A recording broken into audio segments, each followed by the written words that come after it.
यत् तपस्य कौन्तेय तत्कुरुष्व मदर्पणम. लक्ष असू दे. हो, मत्कर्म परमो भव.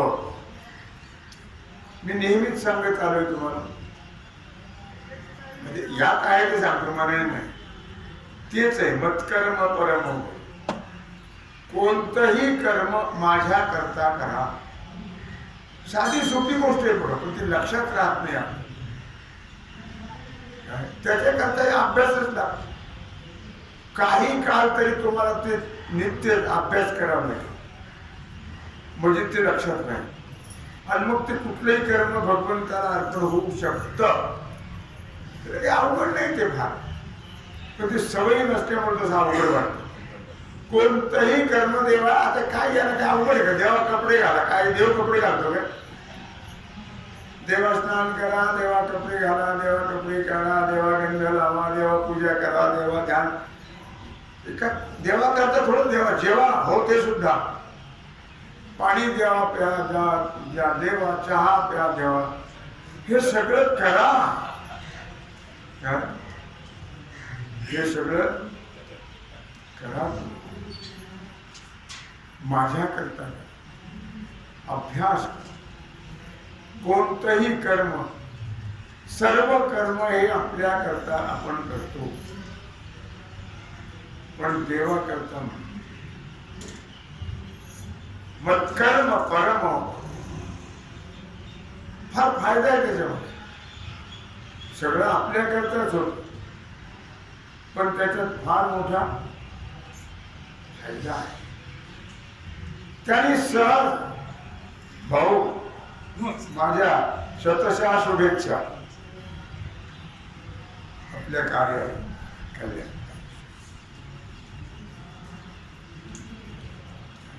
मत्कर्म परमो भव. सर्व कर्म माझ्या करता, माझ्या. मदर्थमपि कर्माणि कुर्वन् सिद्धिम अवाप्स्यसि. हेच एक काम करणार आहोत निदान कमीत कमी. मदर्थम अपि, माझ्या करता करणं वापस. मदर्थम अपि कर्माणि, हे कर्म करणं हेच तू आपलं मुख्य कर्तव्य समज. नाही तुला माझा अभ्यास होत ना, अभ्यासात सामर्थ्य नाही ना, मग निदान हे तरी करणं बाबा. आपलं जे कर्म मुख्य कर्तव्य आहे, कर्म जे आहे ते भगवंताला अर्पण करणं, भगवंता करता करणं, हे आपलं मुख्य कर्तव्य आहे असं समजा. हे आपलं मुख्य कर्तव्य. देवा करता करणं, मानवा करता आहे, पशु पक्ष्या करता नाही. पशु पक्षी हे करू शकत नाही, मानव हे करू शकतात. बरं, देवाला काही द्यायचं नाही ना. देवाला काही द्यायचंय का? काही द्यायचं नाही देवाला. फक्त देवा करता म्हणा ना. देवाला द्यायचं काहीच नाही, त्याला काही द्यायला कमी नाही. लक्ष्मी ज्याच्या पायाची दासी आहे, त्याला तुमच्या 5-10 पैशाच्या किंवा 5 रुपयाच्या पान फुलाने काय व्हायचं? किंवा कच्ची केळं, सरका नारळ, त्याने काय व्हायचं त्याला? ते कधी दरिद्री थोडाच आहे का? तो श्रीमंत आहे, त्याला काही लागत नाही. एका गोष्टीचं दारिद्र्य आहे त्याला, एका गोष्टी. हा, प्रेम, याचं दारिद्र्य त्याला मात्र आहे. बाकी त्याला काहीच कमी नाही. सर्व ऐश्वर संपन्न आहे तो. ऐका यशस्वी अवधान, ज्ञान वैराग्य ऐश्वर्य हे साही गुणवर्य वस्ती जेठ, म्हणून तो भगवंत. काय कमी आहे त्याच्याकडे? यश श्री अवधान, यश आहे, श्री आहे, उदारता आहे. यशस्वी अवधान, ऐका यशस्वी अवधान. ज्ञान वैराग्य, ऐका ज्ञान वैराग्य ऐश्वर्य, हे षडगुण ऐश्वर्य ज्याच्या ठिकाणी आहे, यशस्वी औदार्य ऐश्वर्य शेवट, हे 6 गुण ज्याच्या ठिकाणी आहेत त्याला षडगुण ऐश्वर्य संपन्न म्हटलेलं आहे. त्याच्याकडे काय कमी आहे? त्याला काय द्यायचं आहे? त्याला काही द्यायचं नाही, फक्त त्याला प्रेमाचा भूत आहे. त्याचा मात्र त्याला दुष्काळ आहे, त्याचं त्याला दारिद्र्य आहे. त्याला प्रेम पाहिजे, प्रेम. म्हणून अर्जुना, जर तू हा अभ्यास करू शकत नसशील तर ईश्वराकरता कर्म कर, ईश्वराकरता कर्म कर. आणि ईश्वराकरता कर्म करणं हे तू आपलं मुख्य कर्तव्य समज, हे तू आपलं मुख्य कर्तव्य समज. कुर्वन् सिद्धिम अवाप्स्यसि. कारण माझ्यासाठी हे कर्म करणारा असा जो तू आहेस, त्याच मला कर्म अर्पण केलं तर काय होईल? चित्त शुद्ध होईल. कोणतीही गोष्ट भगवंताला अर्पण केल्याने चित्त शुद्धी होते. अंतःकरण निष्काम, त्याला निष्काम भावना म्हणतात, त्याला भगवत अर्पण बुद्धीने कर्म करणं म्हणतात. त्याने काय होतं? चित्त शुद्धी होते. चित्त शुद्ध झाल्यावर पुष्कळच्या गोष्टी घडतात. त्यामुळे ज्ञान होतं. ज्ञानाने भगवत स्वरूपाची म्हणजे मोक्षाची प्राप्ती, ज्ञान प्राप्ती होते. या क्रमाने किमान तू मोक्षाला प्राप्त होशील. कुर्वन् सिद्धिम अवाप्स्यसि. शेवट सिद्धी आहे मोक्ष.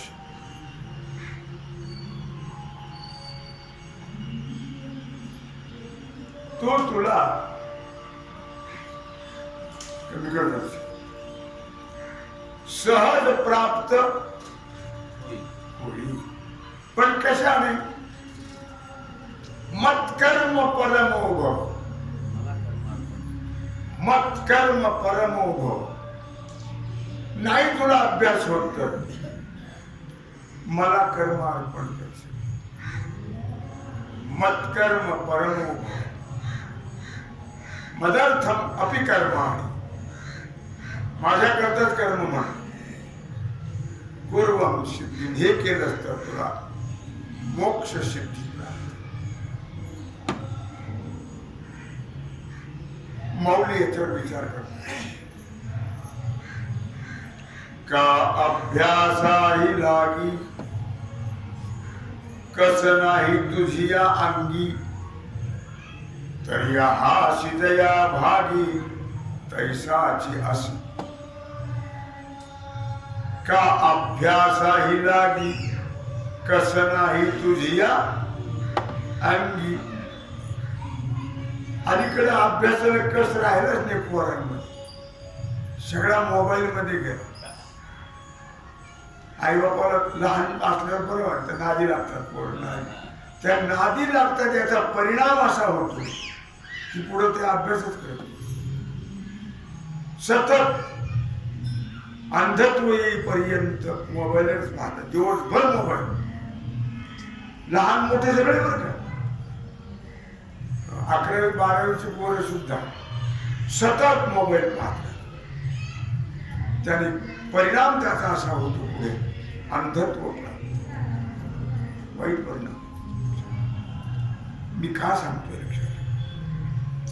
अभ्यास होतच नाही ना. का अभ्यासाही लागी कस नाही तुझी या अंगी. तरी आशी जया भागी तैसाची अस. किंवा अशा तऱ्हेचा अभ्यास तुला मी सांगितलं बाबा, हे नाही ते कर, ते नाही ते कर. पण हा अभ्यास जर तुला होत नसेल किंवा हे अभ्यास करण्याचं तुझ्या ठिकाणी सामर्थ्य नसेल तर मग जसा आहे तसाच राहा. आता काही बदल होणार नाही ना. बदल केव्हा होईल? अभ्यास केला तर. प्रयत्नाने बदल होतो ना. प्रयत्न आणि अभ्यासात फार फरक नाही. अभ्यास प्रयत्न केला तर फरक होतो, पण तुम्ही नुसतं गेले हरिण पलंगावर काहीच होणार नाही, काहीच होणार नाही. लक्षात. मग आश जया भागी तैसाची आश. मग जिथे आहे ना आणि जसा आहेस ना तसाच राहा, तिथंच राहा. लक्षात आलं का? जिथे आहेस आणि जसा आहेस तसाच तू राहा, काही विलाजच नाही. जर अभ्यासाचं सामर्थ्य नसेल तर आतापर्यंत भगवंतानी अर्जुनाला अभ्यासाचं महत्व सांगितलं. काय सांगितलं? अभ्यासाचं महत्व सांगितलं. न होणाऱ्या गोष्टी अभ्यासाने साध्य होतात हेही सांगितलं. न होणाऱ्या गोष्टी अभ्यासाने साध्य होतात. हा अभ्यास करण्याकरता एक प्रकारचं सामर्थ्य लागतं. हा अभ्यास करण्याकरता एक प्रकारचं म्हणजे मानसिक सामर्थ्य लागतं. मन तयार पाहिजे ना कोणताही अभ्यास करायला. या सगळ्या गोष्टी मनावर अवलंबून आहेत. मनाची पाटील देहगावची पाटलावर अवलंबून आहे. जर त्यांनी मनात घेतलं तर काही होणार नाही. म्हणून मानसिक बळ पाहिजे. मग सगळ्या संतांनी जे मनाला प्रार्थना विनंती केली त्याच्याकरताच केली. मानसिक बळ प्राप्त व्हायला पाहिजे. परमार्थानं असण्याचा व्यवहार आहे. मनाशिवाय काहीच होत नाही. परमार्थही होत नाही, व्यवहारही होत. मानसिक सामर्थ्य पाहिजे, मानसिक बळ पाहिजे. शरीर बळापेक्षा मानसिक बळाला फार महत्व. शरीरात पुष्कळ बळ आहे पण मनच ठीक नसेल तर काही उपयोग नाही. म्हणून शरीर बळापेक्षाही मानसिक बळाला फार महत्व आहे. सर्वात असतं तर कोणीच गप्प बसलं नसतं, ते सर्वात नसतं. मानसिक बळ हे सर्वांमध्ये नाही, सर्वात नाही. नाही तर कोणीही गप्प बसलं नसतं. मानसिकता त्यांची बिघडली, त्यांचं मन ठीक नाही. मानसिकता म्हणून ते शांत आहे. असं काय करतात वेड्यासारखं? मानसिकता बिघडली त्यांची. मानसिक बळ राहिलं नाहीये. मग ज्यांच्यामध्ये तसं अभ्यासाचं बळ आहे ते करतील. ज्यांच्यामध्ये बळ आहे ते करतील. आता ज्यांच्यामध्ये बळच नाही ते करू शकत. किती तुम्ही प्रयत्न करा, हाणा मारा, काही दुनिया करा, मानसिक बळ नसल्यामुळे ते करू शकत नाही. म्हणून हाणून मारूनही उपयोग होत नाही. अगोदर मानसिकता तयार केली पाहिजे. अगोदर मानसिक सामर्थ्य वाढवलं पाहिजे.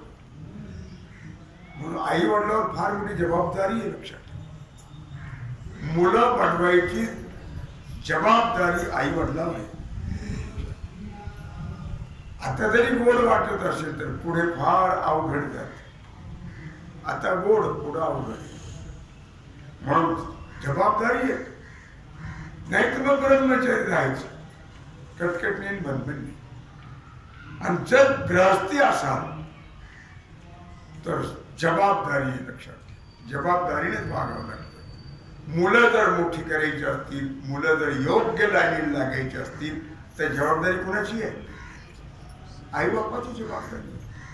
आई बापाने जबाबदारी सांभाळली नाही म्हणून मुलं वेगळ्या रस्त्याने गेली. वाटतं झालं त्यांचं का जबाबदारी सांभाळली नाही. म्हणून फार मोठी जबाबदारी लक्षात ठेवायची. लक्षामध्ये मग ज्यांच्यामध्ये सामर्थ्य मानसिक नाहीये त्यांचं काय करावं? ज्यांचं सामर्थ्य नाही त्यांचं काय करावं ते भगवान सांगतात. अभ्यासाकरता तुझ्या अंगात कस नाही ना, का अभ्यासाही लागी कस नाही तुझ्या अंगी. मी तुला आतापर्यंत अभ्यास अभ्यास अभ्यास अभ्यास सांगितलं, पण जर तुझ्यामध्ये अभ्यासाचा कस नसेल मग जसा आहे तसंच राहा, आणि जिथं आहे तिथंच राहा. काही करू नको. सामर्थ्य नसेल, मानसिक बळ नसेल, काही करू नको. जसा आहे तसा जिथं आहे तिथंच राहा आणि काहीच करू नको. जसं व्हायचं तसं होईल. त्याला काय होईल? पुढच्या अपेक्षा काही बाळगायच्या नाही. एकाचेही मज न घडे दमन, एकाचेही मज न घडे दमन, अवघे नेमून कैसे राहू. 10 इंद्रिय आहेत आपले. एकाचही आपल्याला जर कंट्रोल एकावरही होत नसेल तर सगळ्याच कसं करता येईल? तू खूप बऱ्या वेळाने करता आहे. एकाचेही मज न घडे दमन, 10 इंद्रियावर कंट्रोल पाहिजे. पण एकाचही जर कंट्रोल होत नसेल तर सगळे कसे जमतील मग? म्हणून म्हटलं इंद्रिय न कोंडी. जमत नसेल ना या भानगडीतच पडू नको. उलट बोलताय बाबा. इंद्रिय न कोंडी भोगाते न तोडी. जमत नसेल तर काहीच करू जमत. त्या इंद्रियावरही कंट्रोल करण्याचं काही कारण. आता जमतच नाही मग कशाला भानगडी करतो या? इंद्रिय न कोंडी भोगाते न तोडी. भोगही सोडू नको. वैराग्याची गरज. आता काही करायचंच नाही, वैराग्य कशाला पाहिजे? अभ्यासाला वैराग्य जोडे. मग आता अभ्यासच नाही तर वैराग्य तरी कशाला? भोगातेन कुठेही खा, कुठेही पी, काही कर, कसाही राहा, काही कुठेही जा, आणि मग काही बी होईल. अभिमान न सांडी स्वजातीचा.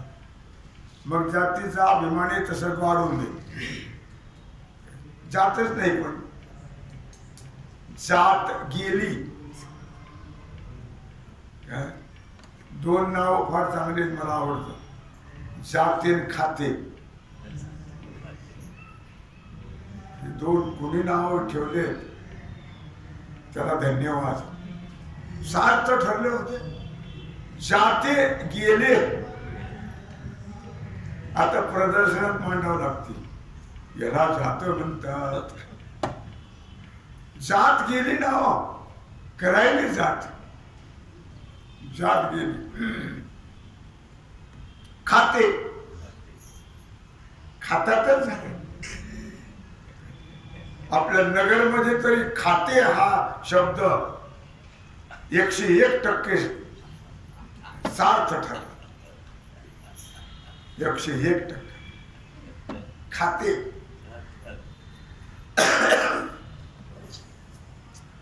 मी का सांगतो? खात्यानेच झाले. थोडं जर खाल्लं काही वेगळं तर लगेच बिघडलंच. खाते. इंद्रियातेन कोंडी भोगातेन तोडी, अभिमान न सांडी स्वजातीचा. मग मात्र आपल्या जातीचाही अभिमान सोडू नको. वैष्णव म्हणण्याच्या भानगडीत पडू नको. तुझ्या जातीचा ते जातच म्हण, आणि ती जात घेऊन जात राहा. ती जात घेऊनच जात राहा. वैष्णव म्हटलं तर बिघडेल. वैष्णव कोणालाही वैष्णव म्हणता येत नाही का? त्याला भगवंताची जो भक्ती करणारा आहे तोच वैष्णव होऊ शकतो. कीर्तन करशील कीर्तनकार होशील, प्रवचन करशील प्रवचनकार होशील, पण वैष्णव न होशी आरे जाना. पण वैष्णव होऊ शकत नाहीये. म्हणून काय आहेच ना, कुठल्या तुला जी जात असेल त्या जातीचा अभिमान सोडू, अभिमान न सांडी स्वजातीचा. उलट सांगतायत आता भगवान. बरं लक्षात, थोडी शंका इथं निर्माण होतेच. मी अगोदरच मांडली म्हणा ती, किंवा भगवंताची आज्ञा तर फार चमत्कारिक आहे. भगवंताची आज्ञा चमत्कारिक आहे. तुकोबाराने म्हटल्याप्रमाणे अगोदरच आळशी, तुकोबाराच्या प्रमाणे वरी गुरुचा उपदेश. अगोदरच आळसच जर भगवान म्हणतं काही करू नको, पथ्यावर पडलं मग पथ्यावर तुकोबारा वर्णन करतात. आधीच आळशी वरी गुरुचा उपदेश. असा उपदेश केल्यावर तो फायद्यात पडलं. कारण ही स्थिती सर्वांचीच आहे. अभ्यास कोणालाही नको, ही सर्वांची स्थिती आहे. अभ्यास केल्याशिवाय काहीच घडत नाही, आणि अभ्यास तर नको, ही सर्वांची स्थिती आहे. आणि अर्थातच शिवाय या स्थितीमध्ये राहिल्याने लाभ होईल का? नाही. लाभ तर लांबच राहिला, पण फार मोठे नुकसान होईल. लक्षात, त्याने अभ्यास कुठला केलाच नाही, या स्थितीत राहिला तर लाभ होण्याऐवजी फार मोठी हानी होणार. आणि भगवान असं उलट सांगतायत, इंद्रियेन कोंडी. उलट सांगतात. आतापर्यंत सांगितलं दमन, यम, नियम कशाकडे सांगितले? ते वेदांत शास्त्रामध्ये शमदम जे सांगितले अधिकाराच्या वर्णनामध्ये, साधन चतुर्थ संपत्तीमध्ये, ते काहीच करण्याचे समाधी षटक कशाकडे सांगितले? काहीच करण्याची गरज नाही ना. काय? कारण ही स्थिती सर्वांची असते. माणसाला सहसा पहाटेच्या उठाव, ब्राह्मणी मुहूर्तावर योगाभ्यास करावा, प्राणायाम करावा, आसनं करावी, देवाची पूजा करावी, ध्यान करावं, जप करावं आवडतं नाही आवडत. सगळे सूर्यवंशी बळजबरीने उठावं लागतं. मला सुद्धा उठावं लागतं काय? मला फार झोप आवडते. लक्षात, पण बळजबरीने 4ला उठावंच नाही तर होतच नाही. बाकीचं सगळं बंद ठेवावं, बळजबरीचं काम आहे ते. आवडतं कोणाला? आवडत नाही. लक्षात, काय या स्थितीत राहिल्यानंतर लाभ. इंद्रियेनं कोंडी. भगवान तर चांगलं सांगतात उलट, भोगातेन तोडी. अगोदर सांगितलं वैराग्य, अभ्यास. आता म्हणतात भोगाते. होत नसेल तर मग काय चला या भानगडीत पडायचं. अभिमान न सांडी स्वजातीचा. पण इंद्रियाचा निग्रह न केल्यामुळे जीवाला काय प्राप्त होतं माहिती आहे? बंधन प्राप्त.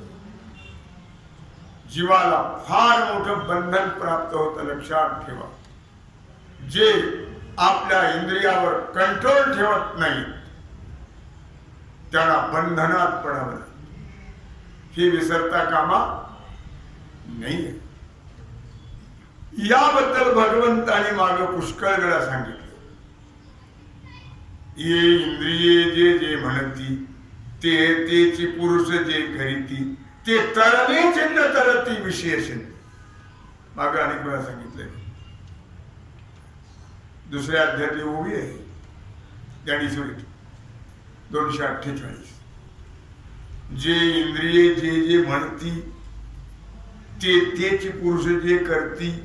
इंद्रियाच्या मागे जे जातात, इंद्रिय म्हणतात ते जे करतात, ते तरले न तरती भवसिंधू. तो या संसार समुद्रातून कधीच तरुण जाणार नाही. तरुण जाणार नाही. आणि आता काय म्हणतात? इंद्रिय न कोंडी. उलट सांगतं की नाही? काय इंद्रिय जसा नाव थडिये ठाकता, जरी वरपळी होय दुर्वार्ता, तरी चुकलाही मागवता आपाओ पावे. नाव आहे नाव. नाव मध्यावर गेली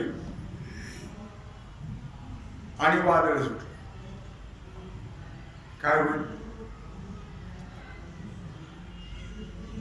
चुकलाही मागवता आपाव पावे. तो पहिल्या तिला तर जाणारच नाही, पण मध्येच बुडून मरायची पाळी अपाय प्राप्त होईल. दुर्वार्ता जर निर्माण झाली, तसं इंद्रिया जर कंट्रोल केलं नाही, मनावर कंट्रोल केलं नाही, तर परमार्थ सक्सेस होणार नाहीये. आणि तुम्ही या भवसागरातून तरुण जाणं कधीही शक्य आणि जन्म मरण कधीही संपणार नाही. एरवी तरी अर्जुना हे आयाने साधना, जे राहत ती जतना निरंतर. म्हणून अर्जुना नाही, हे उपयोगी पडणार नाही जर तू प्रयत्न केले नाहीस. मागे सांगितलं दुसऱ्या अध्यायात, आता तर उलट सांगताय, ते मुद्दाम सांगतायत. अर्जुना जर हे साधना केली नाहीस, तर तुला कधीही ज्ञान प्राप्त होणार नाही आहे. साधनेवर अवलंबून आहे, अभ्यासावर अवलंबून आहे. जया ते अभ्यासाची घरटी. दुसऱ्याच अध्याय 311. जया ते अभ्यासाची घरटी. मागं काय सांगितलं? जया ते अभ्यासाची घरटी, यमनियमाची ताटी, जे मनाते सदा मुठी धरवणी आहात, त्याला हे सांगलं जातं. ज्याने आपला अभ्यास चालू आहे त्याचा, आणि यमनियमाची ताटी त्या घराला लावलेली अभ्यासाच्या. यमनियम जे मनाते सदा मुठी, ज्याने मन आपल्या कंट्रोल मध्ये ठेवलेलं आहे, काय बस तेही किजती कासाविषयी. इंद्रियांची. आणि असं करणारे सुद्धा दुःखाला प्राप्त आहे. कारण इंद्रियाचं बळच असं आहे. इंद्रियाची प्रौढी ऐशी, जैशी मंत्रज्ञाती विवशी बोलली. मंत्रज्ञाला जसं पिशाच भ्रमिष्ट करते, त्याप्रमाणे इंद्रियाचं सामर्थ्यच असं आहे. काय? आणि भगवंत सांगतात, भोगाते न तोही. हा काय प्रकार? याचा विचार आणि आजची सेवा भगवत चरणी समर्पित करू. याचा महत्वाचा विचार आपण उद्या करू. कुंडली गवरणे श्री ज्ञानेश्वर